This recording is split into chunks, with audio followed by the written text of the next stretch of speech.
पुरणपोळी असो, श्रीखंड पुरी असो, त्यासोबत आहे ना ही पिवळी सुकी बटाट्याची भाजी काय म्हणजे भाव खाऊन जाते तुम्हाला सांगते.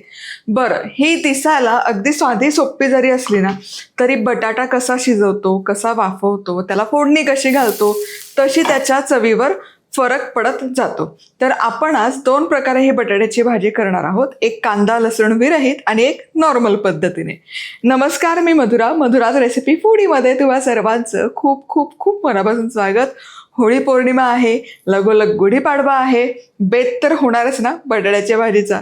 एकदा नजर तर घाला कशी करायची ते. तर इथे हा अर्धा किलो बटाटा घेतला.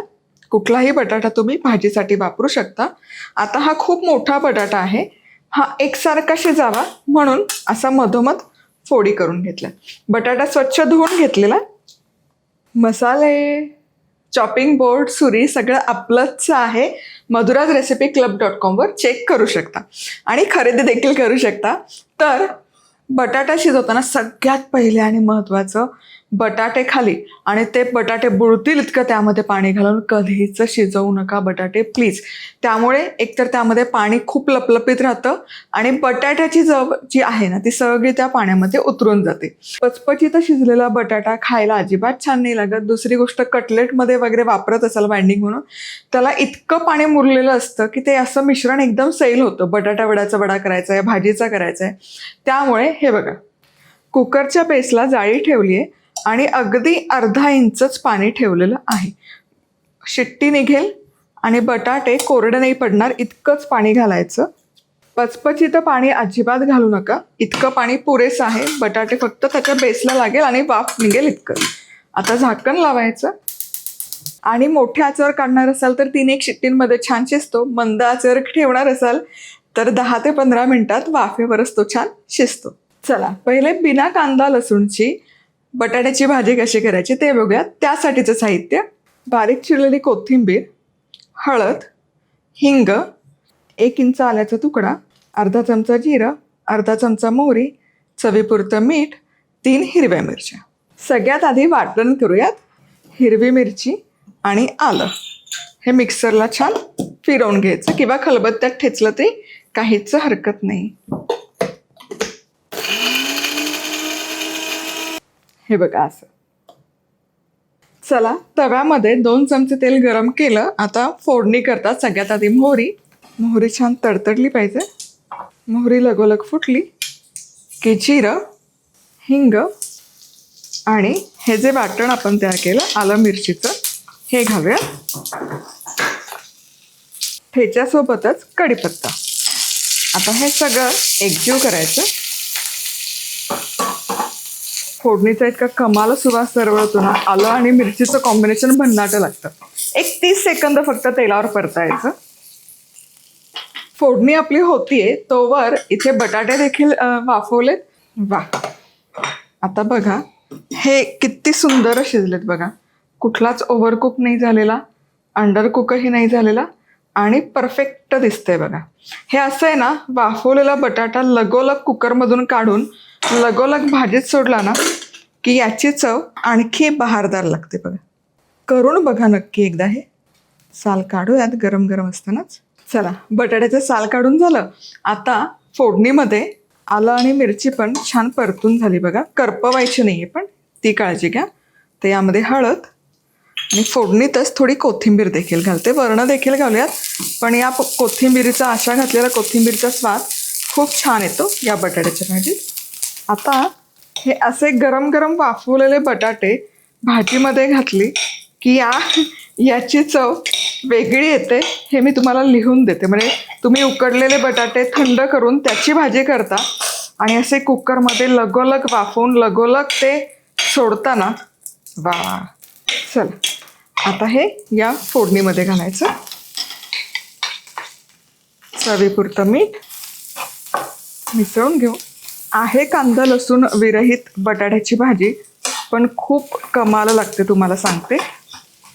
आणि किती सोपी आहे करायला, म्हणजे करून बघा. म्हणजे नेहमी तुम्ही कांदा भरपूर घालून भाजी करताना एकदा या पद्धतीने करून बघा. चला बघा, बटाट्यामध्ये मसाला छान मिसळला गेलाय आणि कोथिंबीरही काय सुरेख दिसते बघा. आता थोडीशी कोथिंबीर वरण पण घालूयात. झाकण लावायचं. 5 मिनिटं एक वाफ काढून घेऊयात. चला, भाजी मस्त वाफवून झाली आहे. आता यामध्ये आवडीप्रमाणे ओल्या नारळाचा खव जरी थोडा घातला तरी बहारदार लागते बघ. वा.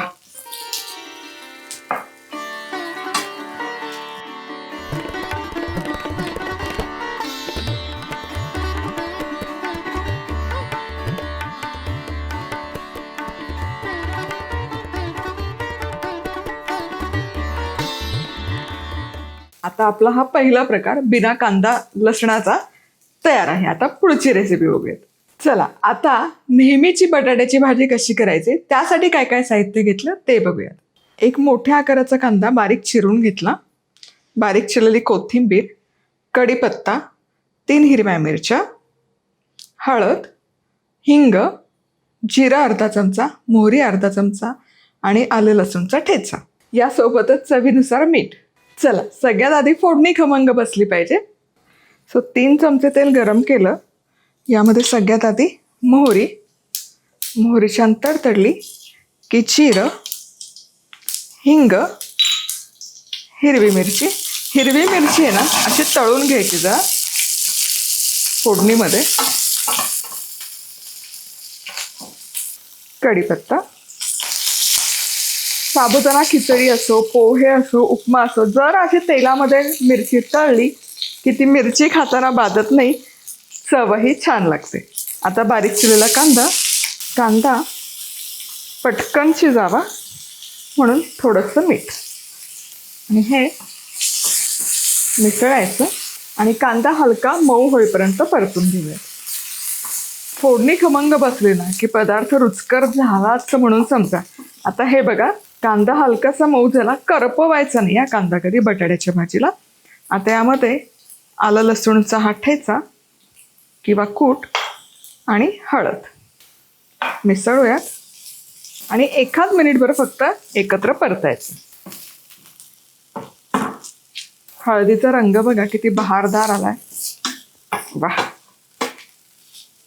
चला, आता यामध्ये कोथिंबीर नंतर पण घालूयात आपण वरण, पण असा स्वाद आणखी छान उतरतो त्या भाजीमध्ये आणि दिसायलाही खूप मस्त दिसते शिजलेली कोथिंबीर. आता या उकडलेल्या साल काढलेल्या बटाट्याच्या फोडी, चवीनुसार मीठ, पुन्हा हे आता एकजीव करून घ्यायचं. असं पिवळं धम्मक वरण, गरम गरम वाफाळता भात आणि त्यासोबत ही बटाट्याची भाजी. म्हणजे मी शाळेत होते ना तेव्हा हे बऱ्यापैकी आठवड्यातून एकदा दोनदा आमचा नाश्ता असायचा. इतकी मजा यायची तुम्हाला सांगते. आणि आई आहे ना कायम असं गरम गरम कुकरमधून वाफाळता ते बटाटा शिजायला घालायची. तो स्वाद आणि ती चव, गेले ते दिवस असंच म्हणू शकतो. चला, आता यावर पुन्हा थोडी कोथिंबीर घालते. झाकण ठेवूयात. मस्त 5 मिनिटं वाफ काढून घ्यायची. ही अगदी महत्वाची स्टेप आहे. वाफवून घ्यायचा हा प्रकार मस्त लागतो चवीला. चला, ही कांद्याची पण बटाटा भाजी मस्त अशी वाफवून घेतली. वाफ निघणं फार गरजेचं आहे बघा या बटाटा भाजीला. काय दिसतंय, वा वा वा वा. म्हणजे असं पटकन घ्यावी आणि पटकन खायला बसावं. वा.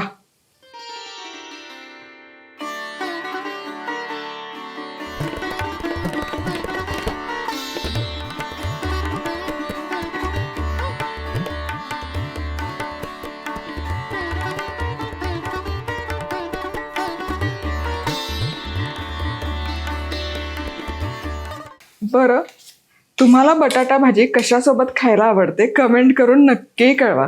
मला तर आहे ना, म्हणजे पुरणपोळीपेक्षा आमटी भात आपण जो खातो ना, पुरणपोळीची आमटी, कटाची आमटी, भात आणि त्याला बाजूला असं तोंडी लावायला मेथीची भाजी, बटाट्याची भाजी आणि त्यातल्या त्यात शिळी जर आमटी असेल, इंद्रायणी भात, वाफळलेला शिळी आमटी. आम्ही तर लहान असताना अशी आजी किंवा मामी आहे ना पातेलभर करून ठेवायची आणि आमचा 3-4 दिवसांचा नाश्ता सॉर्टेड असायचा.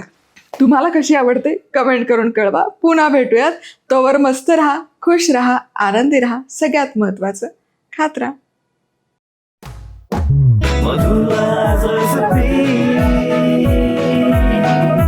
मधुराज रेसिपी महाराष्ट्राची अस्सल चव.